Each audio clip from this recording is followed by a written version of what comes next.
నిషిద్ధ సమాధులు, మౌనంలో దాగిన భయానక సత్యాలు.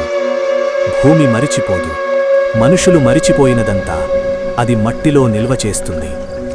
రాతి పొరల కింద శతాబ్దాల నిశ్శబ్దంలో ఎప్పటికీ తెరవకూడదని నిర్ణయించబడిన తలుపులున్నాయి. అవి శిథిలాలు కావు, అవి కాలాన్ని బంధించిన మరణ ఘడియలు. మనం వాటిని సమాధులు అంటాం, కానీ అవి నిజానికి సరిహద్దు. తలుపు తెరవడం, తెలియని లోకంలోకి అడుగు. 3000 సంవత్సరాలుగా ఏ శ్వాస తాకని ఒక రాతి తలుపు. దాన్ని తెరిచిన క్షణంలో నిశ్శబ్దం కూడా భయపడుతుంది. లోపల గాలి పాతది, ఆ గాలిని పీల్చడం కూడా పాపంలా అనిపిస్తుంది. అక్కడున్న ప్రతిదీ అలానే ఉంది.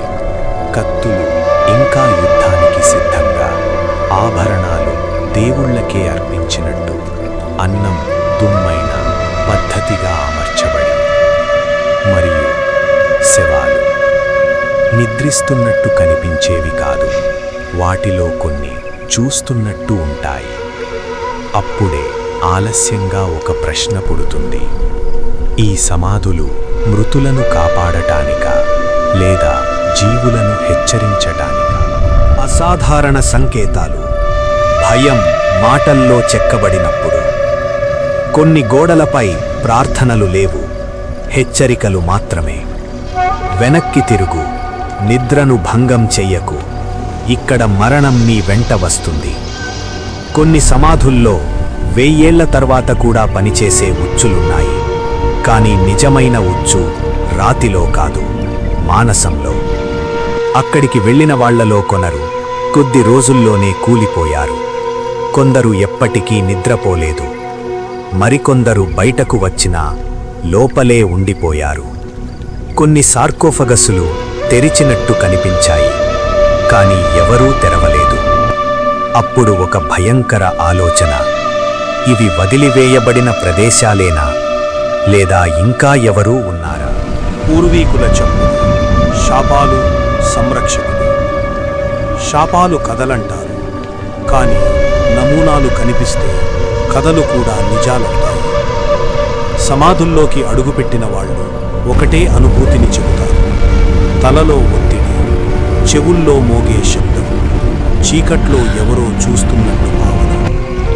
ప్రాచీనులు సమాధులను ఖాళీగా వదలలేదు, దేవతలను పిలిచారు, ఆత్మలను బంధించారు. కొన్ని మాటల్లో, కొన్ని వస్తువుల్లో, కొన్ని స్థలాల్లోనే. రాతిలో చెక్కిన మాటలు శరీరాల కంటే ఎక్కువ కాలం బ్రతుకుతాయి. వాటిని చదివినప్పుడు నిద్రలేచేది శవం కాదు, దాని జ్ఞాపకం. కొంతమందికి కలలు వస్తాయి, అదే మార్గం, అదే తలుపు, అదే పిలుపు. వాళ్ళు సమాధి నుంచి బయటపడ్డారు, కానీ ఏదో ఒకటి వెంటొచ్చింది. ఎందుకు కొన్ని రహస్యాలు మట్టిలోనే ఉండాలి? స్పర్శించని సమాధులు పురావస్తు సంపదలు మాత్రమే కావు, అవి హెచ్చరికలు. మృతులను గౌరవించాలి, కానీ అంతకంటే ముఖ్యం, వాళ్లను వదిలేయాలి. ప్రాచీనులు మనకంటే ఎక్కువ తెలుసుకున్నారు, అందుకే కొన్ని తలుపులు మూసేశారు, కొన్ని మాటలు మాత్రమే రాశారు, మరికొన్ని పూర్తిగా మౌనంగా ఉంచారు. ఎందుకంటే ఒకసారి సమాధి తెరిస్తే అది మళ్ళీ నిజంగా మూసుకుపోదు. మరియు కొన్ని నిశ్శబ్దాలు శాశ్వతంగా ఉండటానికే పుట్టాయి.